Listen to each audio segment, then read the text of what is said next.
for sure. Yeah, that has to be a good video, though. Okay, so welcome. This is Phil the Speed.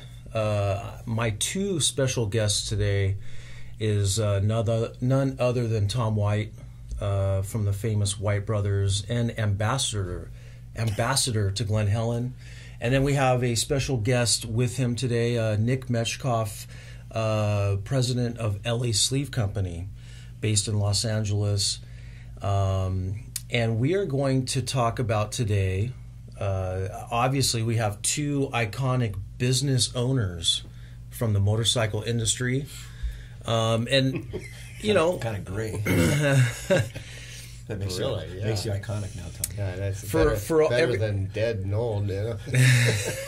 For everybody that doesn't know, this whole podcast is going to be all about sucking knowledge from you two as far as how those days were when you, well, let's just get started right away. Obviously, both of you guys made parts. Tom, you were more of a distributor. Nick, you made parts and then became a distributor somewhat in the 80s and 90s. Right. So we'll start with Tom first. Take us back to deep Orange County and tell us exactly how you came up with the idea of starting a business in this motorcycle industry. And what year was that, by the way? Well, the business was started in 1975, but going to college and I worked at a grocery store, and as I got more and more into motorcycling, I had moved up to like third stage apprentice, and I realized that if I wanted to get off and be able to go racing, I had to find a different job, because the manager would call on a Saturday and say, "Hey, you're not on the schedule, but we need you to come in." And I go, "Well, I can't. I'm racing Elsinore tonight."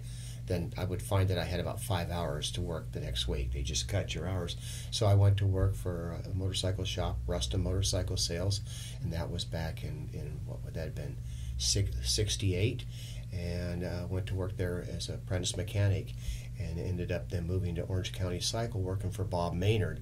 And Bob Maynard, who became really the principal in Thor. And if you look at the Thor brand, it's one of obviously the major brands of apparel.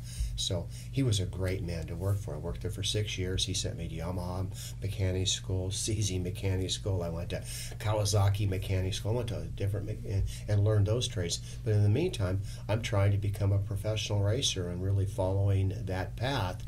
And as I got into the late 70s, I was doing quite well in the racing. I had a national number and was ranked in the top 20. But the intention was always at some point to maybe have my own business. So got into 1975, I remember that. And we are super, super busy at Orange County Cycle. I had come up with a design for a long travel kit for the Yamaha monoshock to extend the travel, and I had been to the school, learned how to work on them. And basically out at Orange County Cycle, we had what is now considered like a Yamaha support team was running through our shop. So I had riders like Bruce Barron, Morris Malone, John Durhammer, Scott and Mike Gilman, really Dave Boyston, good riders to work with. So before the monoshock, I was putting the coolers on their conies, I was porting their cylinders and doing the mechanical, trying to help them. And then when the monoshock came out, we started looking at and figuring ways to improve it. And the business, that side of Orange County Cycle's business grew exponentially. And I remember that Bob at one time, and I kid with Bob to this day about it, but he had cameras in the service department watching us. And one of the other mechanics in there, Brian LaPlante, was also a professional racer like me at Ascot, racing half miles and all that. And this particular afternoon, Bob Maynard saw him watching or having lunch on his counter. So he had just like you had the earphones on, listening to his radio, eating on the counter. And Bob calls me in the office and goes, "Hey, what's going on back there in your service department?" I go, well, Brian's taking a late lunch. He goes, "Well, you need to keep those guys busy." And I said, "Bob, we're working our butt off." And he said, "Well, we're not making that much money." Game over for me, because I hadn't got a significant raise, and I knew better. You knew it was a dead end. I knew better. And honestly, I how old were you at that time? At that time, I was 25. And I appreciate the nudge. Actually, I was 26 now. I think about 20. nearly 26. And I appreciate the nudge because I thought, you know what? I need to do something different. And the options I felt that I had at that time where I could either try and go to work for one of the OEMs. Yamaha would probably be the most logical one as a tech rider or, in the service department or something. And then I thought, well, the future, you just don't know working with an OEM like that, what your future would look like. I thought I could also go to work possibly for a magazine as a writer and all that. And I thought, yeah, that could be a little sketchy too. I thought, well, I had basically built this business, this performance building. I go, let's take that model and go out on my own. So I pretty much, Bad Tom, I stole quite a good list of customers from Orange County Cycle and then started running some ads in Cycle News and started this business. Unfortunately for me, I had no sooner rented my first little 800 square foot building, and it was just me and my dad helping me. And then I ran into a guy head on at Saddleback Park and broke my already plated left humerus. And so that made it real tough. But I could see maybe that injury maybe has you focus more on the business. Well, it big time. What happened? My brother worked at Kawasaki. He worked in tech services, so he worked when they had any kind of an issue with the bikes.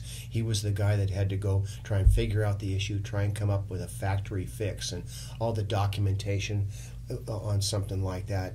So he got to be real educated on the process that you would go through with a large OEM in order to try and improve a product or fix a product. So my brother was coming in at night and helping me, but he still wasn't joining the fun because he wasn't all that sure that this was going to be a going concern. And for me, it needed to be a going concern. I also had something happen that really triggered me, and at that time I had a girlfriend that at that particular time she dumped me, and she told a couple people that she felt I had never made it as a racer, and I felt, well, I had a national number, I'm ranked in the top 20 in the nation, and she goes, she didn't think I'd be successful in business. That was I want to thank her very much for that, because that put a drive into me. It's kind of like puts the piss in the horse, right? Yeah, yeah. But very fortunate. We went to opened the business in August. My brother joined in January. We went to the Houston Trade Show in 1976, and the TT500 Yamaha had just come out. And my brother and I actually had the perfect, shall we say, background and all to make accessories for the TT500. So we went to the show. We had built a pipe for it. We had a friend, Bob Bogan, that was a manufacturer, make pipes for us. And we went there with just a variety of accessories for that and the Yamaha monoshock. And we were thinking at this Houston show, which also went along with a short track and TT, so I wanted to go there to watch that the retail days would be our big days. We'd sell some of these pipes retail. Retail people pretty much ignored us. But the dealers came and they go, "You've got a pipe for a TT500? I'll take 10 of those." By the time the show was over, we had sold 200 pipes, and we had a direction for our business. That was the start. Wow. First product before everybody. First product gets all the attention, doesn't it? TT pipe for TT500. It does. I have a TT500 in my museum, a 1976, and it's got a pipe on it. That same pipe, and you know what our part number was? WB001. Oh. Cha-ching. That's right. The beginnings of it all. Yeah, the first product always is the one that grabs everybody. So Nick, tell us about how you got started. I mean, obviously, right out of high school. Completely different story. Yeah. Interesting how you come together with different people through your life and business, but completely different story. L.A.Sleeve was already in business since 1945, started by my grandfather.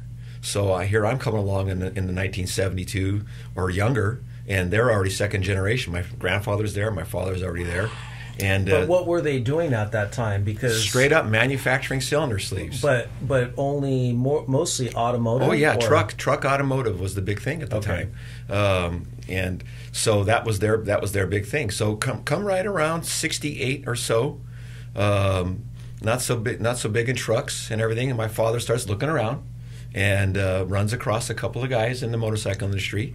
Russ Collins, number one. Oh yeah. Runs across Russ Collins, Jack Davis, if you remember Jack Davis, and a couple of these guys. Hey, we need a sleeve for this. So he just started making sleeves, just your good old fashioned twin cylinder CB 125s and the CB 750s, things like that, and a little here, a little there. And I come along. I'm already at 12. They already have me at the shop in the summer, so I'm already at 12 years old. I'm already packaging parts. 14, I'm already doing this. 16, instead of playing baseball at high school, father's smart. I'll give you a car, but come after work. Come to school. After school, come to work. Okay, I'll take that car. Hell yeah. I'll take that car.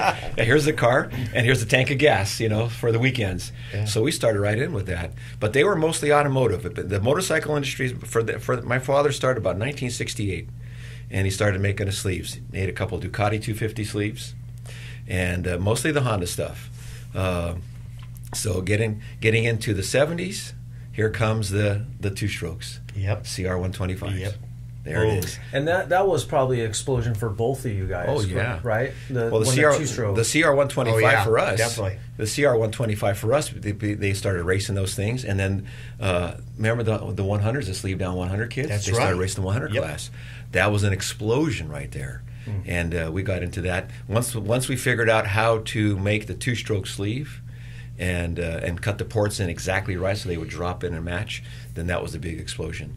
Yeah. So 1971, 72, I'm getting out of high school in 72, right, working at the shop, and seeing that thing come in. 76, already time to get married, and now at that time already, with my father was pretty sharp.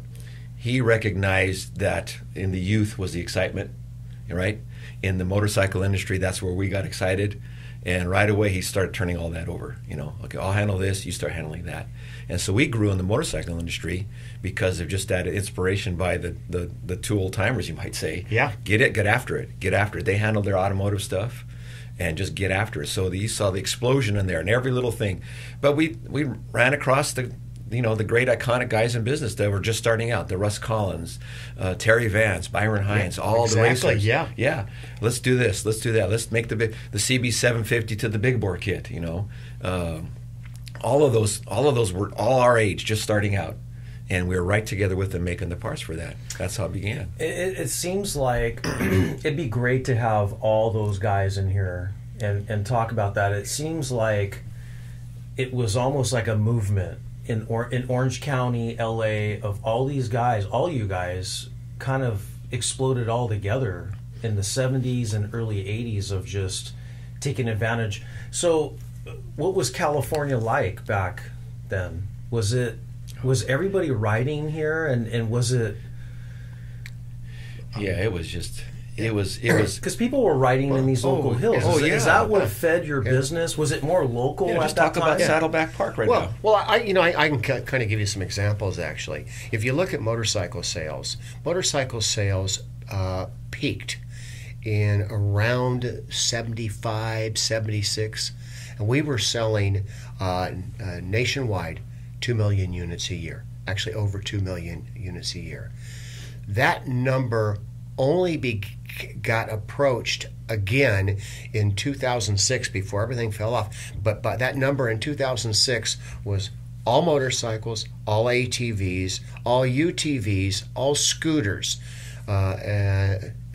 to total that. And now I want to think our numbers right now for total motorcycle, ATV, UTV, side by side, is around 620,000. So the industry was huge back then. Yes. And the Japanese, they were feeding us these really, really amazing kind of entry-level bikes that were cheap to buy, easy to learn on, and all, but and easy to repair. Exactly. They can call us for stuff because it's easy to repair. And guys like Nick here, I mean, it's the two strokes.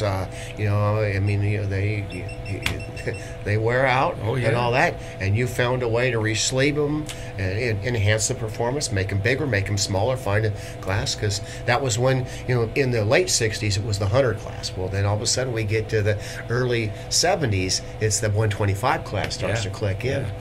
Yeah, we started right off the bat. Remember, we talk about big bore kits, right? 250 big bore kits. Our first Yamaha big bore was for the MX 250. It was called the Git Kit. The Git Kit. GYT. It was a 322 kit, and it was made with Yamaha's, you might say, acceptance through there. You can buy it through them, the Git Kit, with a couple of guys that were tied to Yamaha, and we developed a sleeve for that. They come up with a piston. It was a 322. It was a true 322, 10cc upgrade for that. Already starting in the early 70s for big bores. That was the idea. We have to stop here because that fan came on. Okay, so we left on the two-stroke on how it was really big in California at the time, and so a lot of your business was local, right? We can agree on that. Yeah, you guys. And then after say mid 80s and 90s, the rest. Where did you begin the business? What location? We had a small unit in Garden Grove, and in the very beginning, we had the business was. I don't want to say it was that local for us. Yeah. Once we went to that show at the Houston Astor Hall, and we showed our product, we had customers all over the United States. Yeah. And it wasn't even 1 year in business that we had a distributor in Japan. Is that right? And the Japanese, and I'm sure you found the Japanese are good customers too. Yes. They for whatever reason, they really loved that entrepreneurial spirit that we had. And we had it big time here in Southern California. And you mentioned the Russ Collins. He was a mentor to me, the Terry Vances, and all these guys. And back in the day, the Power Rolls, the Protex, where all of us are making products. And back in the day, it wasn't hard to make products that improved the performance, enhanced them some way, gave that individuality. And for us, though, there was suspension at the beginning, but what really clicked is the TT500 came out right when we started, and that became our niche. We're going to go after these four-strokes. We had the knowledge because we had always built our own race bikes, our Triumphs, Harley raced XR 750, so we had a great understanding of the overall. And whereas Nick was a manufacturer, we knew the manufacturer, so we said, okay, we're going to bring camshafts for that bike, we're going to bring pistons for that bike, we're going to be big bore sleeves for it, we're going to bring basic carburetor kits, pipes, every accessory that a guy that would get this TT500, it's kind of a trail bike, that would want to say, okay, I want to race Baja, or I want to try and race motocross with it. That became our customer. And it was an older base of customers that wanted to ride these four strokes and kind of relive those glory days. And that basic Yamaha, we didn't think it was very good. We were disappointed when it came out, but we realized, looking back, it was perfect at the time because it gave us an opportunity. And your place in Stanton, I remember visiting you with my father. Yeah. We'll walk in there. They have their building. You drive up, and let's get in there, see if we can start selling to them. First thing we thought is, hey, they're going. We got to go sell to them. We walk in. The two brothers are there. Stop what they're doing. They're working. I mean, you stop for us right there, and we walked in. Sight unseen. Hey, we're from L.A. Really? Come on in. And you started. So we had our pitch and everything. But I remember the building. Mark, I got something right there. Grab that gasket there, because that. Oh my gosh! Look at this. Yeah, that's an original. That's a DR350 with the 89 millimeter. Big bore kit. Because stock bore was at 86 or 87. Yeah, and look at the address. There it is, the original Garden Grove address. Oh, that's it. Yeah, that's our third generation of building. Yeah, we started with one unit on Salinas Drive. We went to a total of 5 units. Then we moved to Stanton, the building that you came into. We were in Stanton. And then that was 6,100 square feet. Yeah. Then we moved to 12,000 square feet in Commerce, which is that. So if I've got this, now here's the deal. If I've got this, that means I was selling your stuff. Yeah. I was not only was I making the sleeves for you, then I started selling your big bore kits because look at that. Oh my God. How's that for another? I can't even read the label. Is That's all? That's That's a 97 millimeter. That's the TT600. That's a 97 millimeter TT. Yeah. I still got that it. Made it a 6. That's a 640 kit right there. Look at that. Look at this. How's that for original stuff? Yeah, well, those White brothers were pretty sharp. Look at these directions that go here. They had everything. Installation, performance. Everything. They knew how to sell a kit. Look at that. Yeah. That's cool. So that means that piston was made. This piston was made, I believe, by Arias. Yeah, it was. Yeah, that was Arias. Yeah. Big Honda Jim. What a character. Yeah, there it is. Yeah, another one of our characters in the industry. But there it was. That means we were selling your stuff too, because that's wait a minute, we can't pass up what they're doing. Yeah, for us. Hey, I had a couple there just sitting there. Anyway, our companies could feed the bottom line, right? Yeah. I mean, which goes to Mark. One of the things that it shows us is that in those days, the growth days, it was racers, motocrossers selling to their buddies who were motocrossers and making businesses out of it. Exactly. It was friends selling to friends. Exactly. And then making businesses go together. That's how it was. That's what it was. That's what it was. I don't know if it's the same. We can't call that today like it is. It's a little different market. But the growth, that's why growth was so good. Yeah. Because it was all of us knowing what it was about. And I think that the motorcycles that were made back in those days, they really allowed some opportunities to really make some enhancements in performances. Now, if you look at the bikes out there right now, a motocross bike, I mean, and every section of bike has gotten so specialized. Back in our day, we didn't necessarily have this bike is strictly motocross or this bike is a strictly enduro bike. They were kind of blended uses, especially on the four strokes. Oh yeah. Where nowadays, there's a specific bike. I mean, especially if you look at KTM and Husqvarna. I mean, what size do you want, and what application do you want to use? Is it off-road, cross-country, or dual sport and adventure? And they got all that stuff. So now that we kind of brought you guys at this point, let's talk a little bit about today, though. The industry is let's agree that it's in a totally different, it's just different nowadays. You have these gigantic distributors. If you guys had your youth, would you be able to build the same businesses today in today's climate, you think, or was it special back then because of the economic climate and the we can start with you, Tom, first. Oh, me? Oh, yeah. Well, me in the box there. Okay. I would not build the same business, for sure. I think that the timing was perfect back in the day for us to develop, and it was always based on performance parts for the bikes. Motorcycles, ATVs. The ATV got to be huge for us also, but it would be, and then we did a lot with distribution. So what we were able to do is bring together products before the Tucker Rockies, the Parts Unlimiteds even thought of it. We, through our relationship with the magazines, it was very helpful. Dirt Bike Magazine and Motocross Action, Jody, Ron Lawson, and those guys. So we got to look at those bikes early. We had test riders that worked for those magazines that also worked for us, and Gary Jones, Rich Eierstadt. And so we had a lot of talented people. And that was really before the internet got real strong. So we were able to get those bikes in. We could figure out the product applications for every niche of accessory you could think of, and we could send that out to the dealers. And then let's say Pro Circuit had a pipe for the CR250. We had a part number that was available. So once you get the dealer to do the initial purchases of accessories for a given model for the latest, greatest bike, it's just easy for the dealer to keep reordering from them. Our salesmen were friendly, knowledgeable.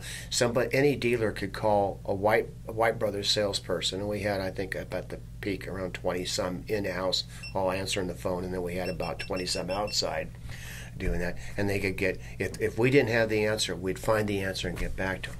That's not nowadays with the internet and all. It's the knowledge is immediate for product, services. I mean, it's absolutely immediate. Doesn't it seem like, though, back in the day, there was more avenues for applications to do something performance for every motorcycle?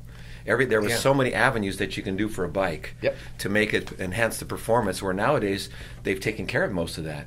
So there's less avenues to open up to do that kind of activity, and that kind of shrinks the ability to build a business that big today. And the way the products are going to the market is completely different too. Now you've got a lot of the mail order giants have figured out that they can source product in Asia at a fraction of the cost, and they can sell it as their own brand.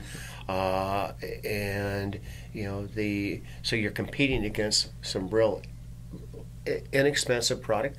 Some of it's pretty good. Some of it's not so good. Right. But you're doing that.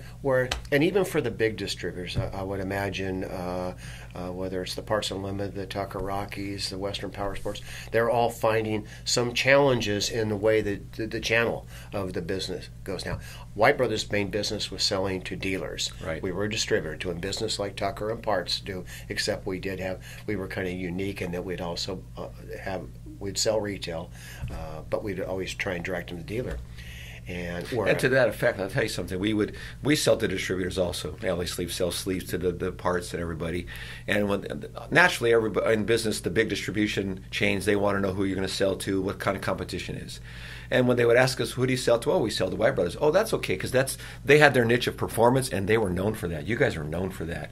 So there was never a concern as far as the broad spectrum of products. So they had developed that first, and you were known for that, and people turned to you guys because they knew that you had the performance products. So that was where your focus was. Well, thank you for that. And you know what? We had a great relationship. Fred Fox, the principal at Parts, great relationship. I could call him and I could ask him any question about things we wanted to do that really were in competition with him, but he was helpful. But at the same time, the stuff that we were manufacturing, especially in the late 90s when we really got into the manufacturing side of it, Parts Unlimited distributed for us. That's right. And Drag Specialties. And the same thing. That goes back to friends selling to friends. Tucker Rocky. We had a great relationship with those companies, and I think they realized, hey, White Brothers is going to go out there, they're going to find these niches and all that, and then realistically, they don't have this powerful sales force. They don't have the tools to get the product to the guy one day and all that, and so they could go in, and so we all worked really well together. So I would say now, if I was going to start a business, I would either find a specific products that nobody had in America, that I could be the exclusive importer for these products and that brand. So I would be that brand in America, or I would find design way products that were uniquely mine, and I'd work on building a brand. And it's a little bit what my daughters and son-in-law is doing with W. Build their own unique brand and bring product in there exclusive for. Does the price of the motorcycle today and the technology of the motorcycle today, does that kind of limit what you can do also? Absolutely. Yeah. Well, and you don't have it. Do you guys? Well, that's a good question you bring that up, because I feel that the bikes are so expensive now, and coming off the showroom floor so complete and fast. There's really not enough to do, or because that eventually I want to get to this question is there's kids out there. There's not, there's kids. There's not entrepreneurship in the motorcycle industry like there once was. And why is that? One of my thinkings is because the bikes are complete. The manufacturers did such a good job on giving a bike to the retail customer. I guess it's up to the magazines really to just go, no, there's room, and then make these certain parts. But is that enough to make a White Brothers or a L.A.Sleeve? I don't think so. I think it's just like a 1-2 garage, part thing. I mean, what? So let's just go into that. So do you, along with the questions, you guys have both agreed to the fact that you couldn't do it today because the landscape's different. And let's ask the question. We'll start with you, Nick, first. That do you think, because the motorcycles now are so complete, is that a bleak future for the motorcycle industry? Well, not or power sports in general. Well, not for the consumer, number one. That makes it fun for them. and it's tough for the rebuild industry because the technology makes the rebuild expensive, so the consumer's having trouble there. So that does slow it down. Yeah, the cost of rebuilding something is expensive. The parts are expensive now because it's technology is great. They run fast, so that slows it down. It's not bleak, but you have to, like Tom says, you've got to know your field. Okay, I rebuild these. I do these well. People are going to turn to you. And I do it successfully, or I do it priced right. People are going to turn to you. So you just have to really know where you're at with what you're doing. The general repair everything, and I know it does, the guy that can do everything and all, it's bleak for him because the price is going to be so expensive. So it's tough as far as that goes. The big bore stuff, the performance stuff, it's still there. You know, it's still there, but it's also niched. You know, it's a niche market. It's going to be for this area only. And because we're not riding, there's not so many bikes sold, it's a little slower, a little tougher. Yeah. It's not the same as that. And then not everybody can take that bike apart themselves and fix it. That's the other problem. So mechanics will always still be in demand. Mechanics are in demand, and you got to be good at it. Because if naturally, if you blow it once, you're not in business tomorrow. Because people talk. It's the internet. You got to know what you're doing. What do you think, Tom, as far as that? Is the future bleak for guys, for young men in their 20s today? Is it bleak for them to start a White Brothers or an L.A.Sleeve today because of the manufacturers making the bikes already so good and so expensive? People don't really want to spend money on...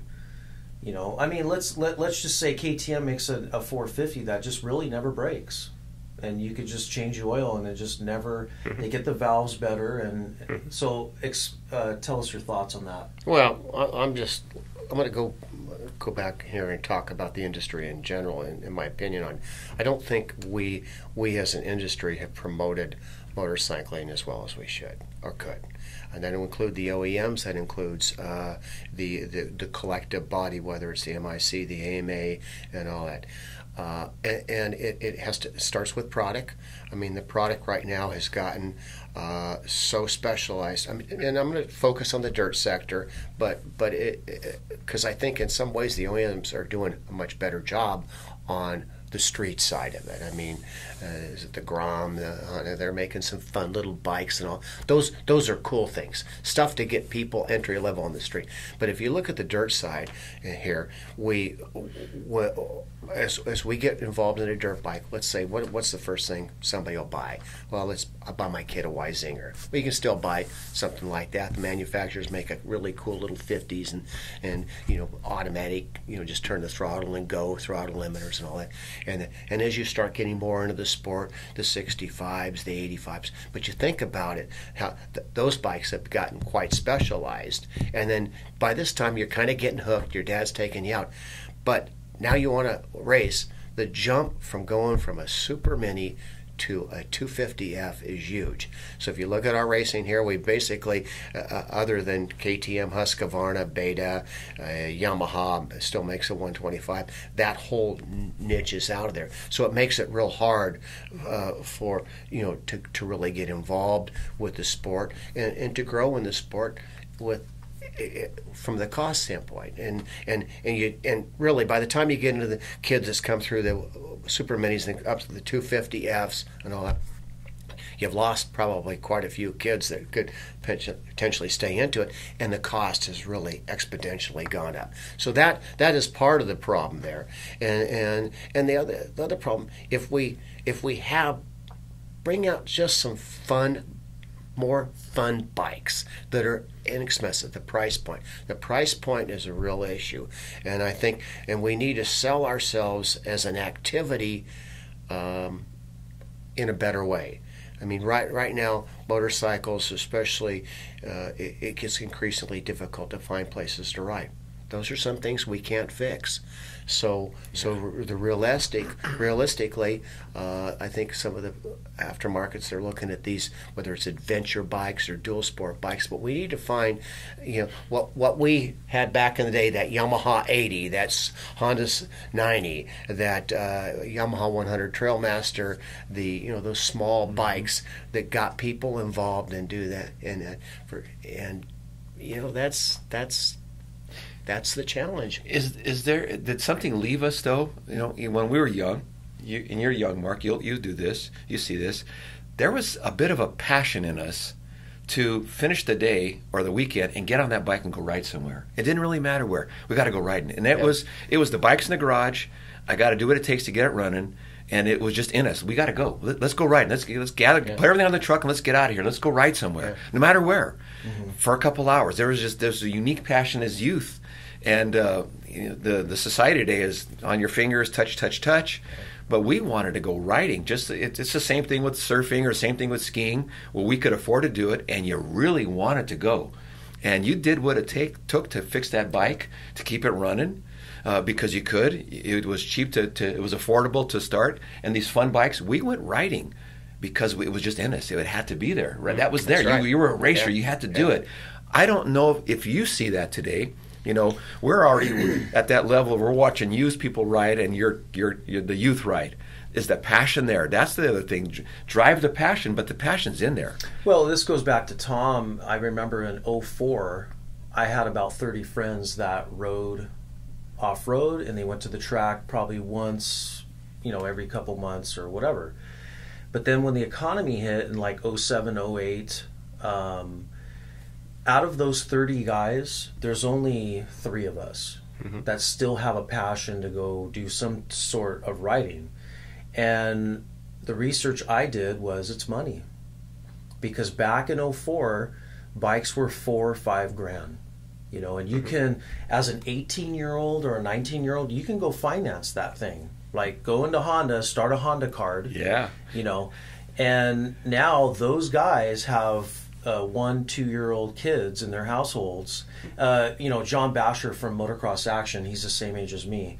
And we talk about this black plague of our age group because we had that recession hit in 08, and all our friends got rid of their bikes. And it was only the ones who were in the industry or loved it enough to put the wife or girlfriend aside and kids and family to go get that $10,000 motorcycle and continue racing through their 30s.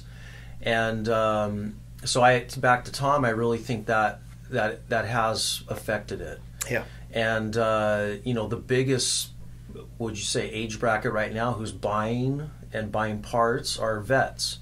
And when I say vets, it's like 45 and up. These guys, their kids have gone to college. They're established. So as far as passion now, let's go down now to, like 18 and 19-year-olds. A lot of Craigslist bikes. Guys are buying used, and a lot of them I don't think are racing. It's even more expensive. Yeah, it's more expensive. We used to have the motocross. It was a real industry. Was neat to pass through from the motorcycle industry to the ATV industry, even to the watercraft. But it was neat because you can always peg it. Motocross guys, off-road guys, desert guys, they'd bring their stuff in to get fixed. They need a sleeve job, something like that, and they'd race in and get it in there, and then they would just pay it $5 at a time, or just get it paid in because they had to get it going, but they didn't have the money, even though they were young. Right, the ATV individual, that's a family event.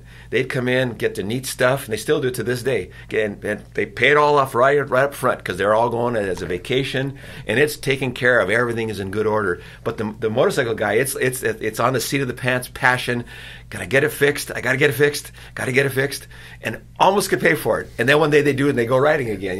And it's been that way forever. That's that passion. But I don't see that as much in the motorcycle like I used to. The ATV guys still that family group.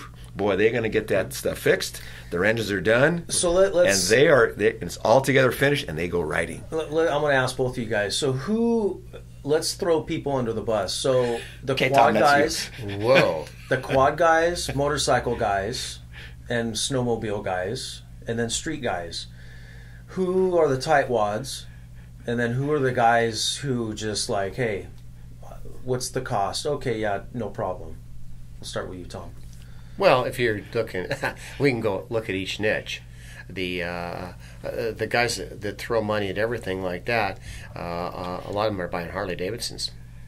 And what Harley has done better than anybody, and we need to continue to look at that business model. Though Harley's struggling a little bit also now, but they've created a kind of like an exclusive club. And to be a member of that club, you have to have a Harley. You get that Harley, and I can just remember, be honest with you, I own like 10 Harleys, but they're all race bikes.